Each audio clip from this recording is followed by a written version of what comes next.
What's up, guys? It's Coach Grant with First Down Training. Today we're going to be breaking down two routes on the route tree versus man, off man, and zone coverage. So this is going to be a new series that we're doing. We're going to be taking you through the entire route tree, and we're going to be talking about how to run each route against each specific look, what you guys should be thinking, and why a defense is playing a certain way. So I hope this video helps you guys out. Hope it teaches you a few things about an out route and a post route. Those are the two routes that we're going to be going over today. But also, fellas, if you guys are a wide receiver or a quarterback, and you guys are located in one of the 9 cities listed here on this screen, we're going to be traveling to your state for a 2-day long quarterback and wide receiver training camp. So next week, we're going to be in Tampa, Florida. Then we're going to be traveling to Houston, Texas, Phoenix, Arizona, Newark, New Jersey, Atlanta, Georgia, Chicago, Illinois, Dallas, Texas, Nashville, Tennessee, and then Los Angeles, California to finish off the year. We're very excited to get out to these 9 locations. You guys are going to be having small camps, so the spots are going to be limited. We're only allowing 10 to 12 guys per position group, per age group, because we actually want to take the time to coach you guys and help you get better rather than run you through the gamut of drills. So again, if you guys are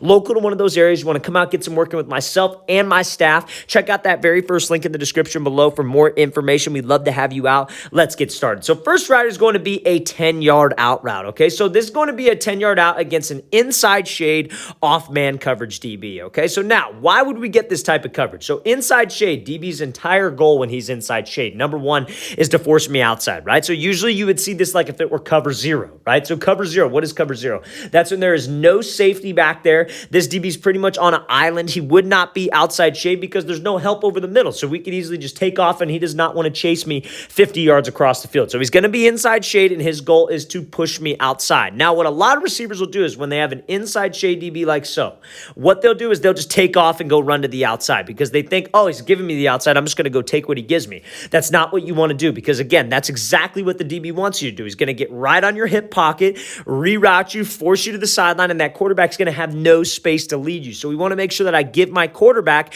as much space as possible to the outside. So this receiver does a great job of doing that. He attacks the DB's leverage because if he's inside shade and you attack him inside, what's he supposed to do? He's supposed to keep his leverage, right? So he's going to keep his leverage to the inside. So you attack him, he keeps his leverage, then you can give him a move to the inside. Again, keep him honest to the inside, but I am attacking. If I've got to run outside and he's inside leverage, I want to attack inside to keep him honest, to keep him there, and now I got plenty of space for my quarterback to throw me open, and I have plenty of space to accelerate out of the route to widen the space from him, okay? So if you guys got to run that 10-yard out route, you have an inside shade, off-man coverage DB, let's attack his leverage, let's square him up, let's give him a move, and let's keep him honest to the inside. Now we're going to talk about a zone coverage look here from this route from Odell Beckham Jr., but let's play this thing full speed one more time. Great job attacking leverage, keeping him honest to the inside. That's how you guys run a 10-yard out against an inside shade, off-man coverage DB, okay? So now, let's talk about this, right? So here's Odell, and we got a zone coverage DB who's outside shade, right? So we're going to talk a little bit about outside shade man coverage, a little bit about outside shade press here in a second, but I want to talk to you about what do you do when you have a zone coverage look like this. Now, a lot of people will say that, oh, when it's zone coverage, it's the same thing like we were talking about the inside shade. You just want to attack his leverage. You want to go attack his hip. You want to try to step on his toes. But all he's going to do is just pretty much weave to the outside, and you're going to end up running this 10-yard out right into him. So we have to make sure that we do something else to get him to bail out of here. So yes, you want to close space with him. Yes, you want to go at him, but you want to attack his inside shoulder, right? So that's exactly what Odell does. He angles that stem towards the inside shoulder. Now, when we angle it towards the inside shoulder, what you have to focus on doing, I think I played this full speed. I'm going to play it full speed one more time just so you guys could see. Great job attacking. That's what I'm saying. You got to attack the inside shoulder. You got to try to get him to bail off of there. We're trying to sell like he's running a post. We're trying to sell like he's running a go, whatever it is, to get him to bail out of there and commit vertical. So now, how do I do that, right? So when you're running this 10-yard out and you have this zone coverage look, it's super important that you have the 3 keys to selling fade, right? Your eyes got to be straightforward. Your body language has to sell fade, and you have to have speed and stay in your normal stride. If you could do those 3 things, any smart DB is thinking, okay, he's running a fade, right? You have no indicators on your routes. You're not showing your hand. You're not showing that DB what you're doing. Everything about this looks like you're just trying to run past him. And that's exactly how we have to make this thing look when I have a zone coverage look who's a little bit outside shade. Because if I could get his hips to flip like this and I could break it off, you see the amount of separation I have and I have space to accelerate where my quarterback can lead me. It's all about having space for the quarterback to throw you open, just like that last clip we talked about with that inside shade off man coverage guy. So that's how you would run that 10-yard out versus a zone coverage outside shade look. Attack the inside shoulder, try to get him to force his hips to turn, then I break this thing right off. Great job by Odell attacking inside shade and then accelerating off this break to win this route. So now we're going to be talking about, I'm going to fast forward a little bit. So now we're going to be talking about that press coverage look where he's outside shade. So I just want to talk to you a little bit about outside shade press. So why would a DB ever play man coverage and outside shade press? And it has a little bit to do with the formation, this like kind of the formation where you're aligned on the field. Pretty much those are the two main things. And he has safety help to the inside. That's what I'm trying to get at. He's got help to the inside, so he's going to use the help, especially based on the formation and where we are lined up and where my split is as a wide receiver. So this right from Garrett Wilson, this is an offensive lineman right here. So his split is cut way down, right? So if I'm a DB and I see that your split's cut way down, probably not thinking that you're going to be running an inside route. You might just run like a quick crossing route. That's fine. I'm ready for it. But that's why I have safety help.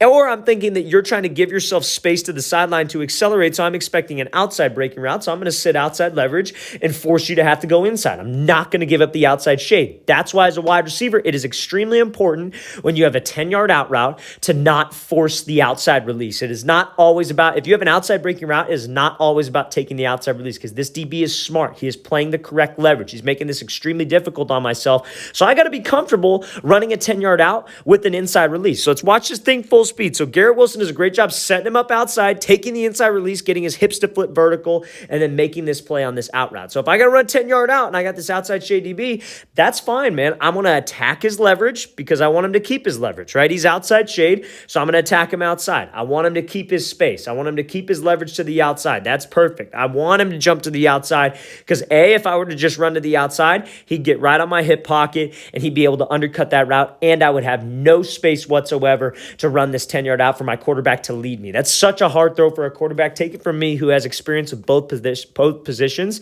It is extremely tough to throw that ball when you only have a yard or two to the sideline. That is an easy pick, or it has to be a freaking rope in the absolute perfect spot for that DB to not have a chance. That's extremely tough to do and to be on time against press coverage where the DB's getting hands and rerouting you. So we want to give myself as much space as possible to accelerate out of the break. So that's what Wilson does. Takes the inside release, selling fade, and it's exactly like the outside shade version of zone coverage that we talked about. You got to have those principles. You got to stay in stride. Your pad level has to say fade. Your eyes have to say fade because all those things get that DB to commit his hips. If I can't get the DB to commit his hips, it doesn't matter if I know what I have to do.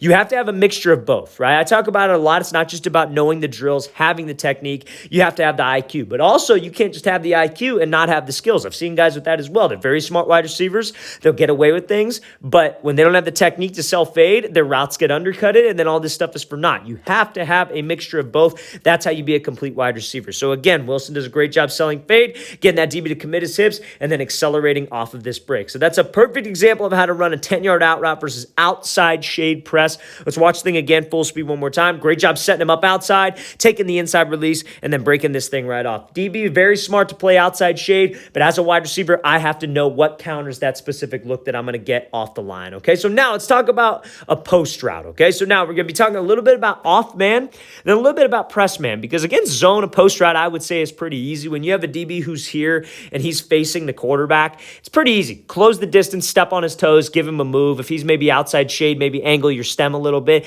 But off man is where the guys struggle the most, and press man when you have to run a post. So that's what we're going to be focusing on the most here.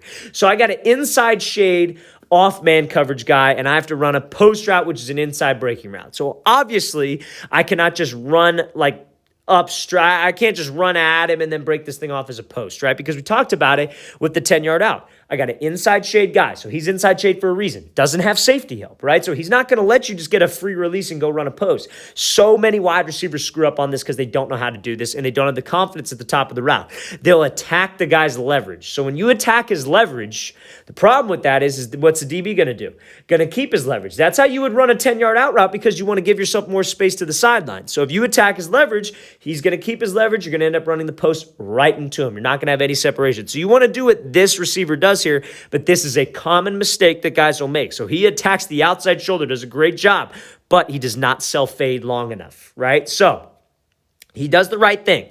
You want to attack the DB's outside shoulder, get him to flip his hips to the fade, and then I slip back underneath and run this post right underneath him. That's the only way to run this route. That's the only way to run this kind of bang 8 post against an inside shade off coverage DB. But if we come off and we're selling fade, and you see how he starts to turn his upper body before he makes that cut, DB will be sitting all over that. I have to self-fade super hard. I have to self-fade with everything, my body language, my stride, my speed, my eyes, until the last possible second. That's how we get a DB to bail off of there. But when I start to turn my body, I start to round this break before I make that speed cut, DB will be all over it because it's off man. What's he supposed to be watching? He is supposed to be watching your hips. So make sure we don't round off that cut. But this is the right idea, fellas. Just make sure that we don't round it, because when you guys round it, that DB is all over it. So let's look at Amari Cooper here now.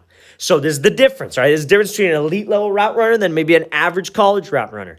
I have an inside shade guy, off man coverage. What do I got to do? Got to attack the outside shoulder, got to get his hips to flip. So what does Cooper do? He kind of angles that stem, pushes outside shoulder, bam, breaks this thing right off, accelerates over the middle, and you see how there's no indicator, right? Eyes are there, body language is there, speed is there, and watch what that does to that DB. He's thinking, oh shit, I don't want to get beat on a fade, and he doesn't give away when he's making that cut. He makes the cut first. The cut is what changes direction for him. He's not rounding his hips and his shoulders. He's trusting that cut at the top of the break to get that guy to jump. That's why ankle stability is super important, fellas. That's why knee stability, leg strength, so you guys can make cuts like this going full speed to create space and actually self-fade as long as possible. So that's perfect textbook of what you want to do against an inside shade off man coverage DB when you have a post route. Let's watch it again, full speed one more time. Great job by Cooper popping this thing off and then winning this post route over the middle. So last thing I want to talk about here is just a post route versus like press coverage, right? So no matter what it is, when you have, and again, a throw by technique could work here, but no matter what inside release, outside release, whatever it is based on the leverage you want to take what the DB gives you, you got to try to work to restack. And a post route is one of the best routes you can use a rocker step on. So what is a rocker step? So that's what I want to talk about here. So you see this receiver, he takes the outside release, probably had an inside shade DB. So if I have an inside shade DB off a press, I want to make sure that I maybe give him a move to the inside, try to keep him there. I could attack his leverage a little bit, maybe if he's off, but I got to take the outside release. So my main goal is to restack so I can throw this rocker step where I take a 1-2 at the top of that break to get that DB to sit outside on a corner, on an out route, whatever I'm doing. So when he's bursting up here, you see how he's really doing a good job to restack. He's dipping that shoulder. He's getting skinny back over the top, and then he hits him with that 1-2. And you see how much he's throwing that upper half. That's a great way to run a post route versus press coverage, restack, hit him with that 1-2 at the top. So we got to make sure that my number one priority against press coverage, running a post route, an out route, a corner route, whatever it is. If I can't throw a ball, like if he doesn't play this thing well and he's not hip to hip with me as I'm running downfield, I should be restacking. I should never have space with me in the DB trying to make a move at the top of the break. I should never have to slow down to make a break. It's either he's playing it well and I'm going to throw him by, whether he's like, let's say this DB's actually like up here where I throw him by or I just slip back underneath, or he's behind me and I'm working to restack so I could throw a move at the top of this thing. Let's watch the thing again, full speed one more time. So how you can run that post versus press coverage, make sure we restack and make sure we hit him with that rocker step at the top of the break. All right, guys, we want to thank you for watching. I really appreciate it. If you guys have any questions at all, please don't hesitate to leave those in the comment section below. We'll get back to you as soon as I can. Always appreciate the feedback. And obviously, it's always great to hear from you guys. And also, fellas, if you guys are local to one of those 9 cities that we mentioned before, Tampa, Houston, Phoenix, Newark, Atlanta, Chicago, Dallas, Texas, Nashville, Tennessee, and Los Angeles, California, you want to come out and get some great work in with us, check out that very first link in the description below. We would love to have you out to one of our camps. Small numbers, going to have DBs out there for one-on-ones, half-line work, 7-on-7 work. We got the numbers. So I hope you guys could check that out. Very first link in the description below. I'll see you guys next time.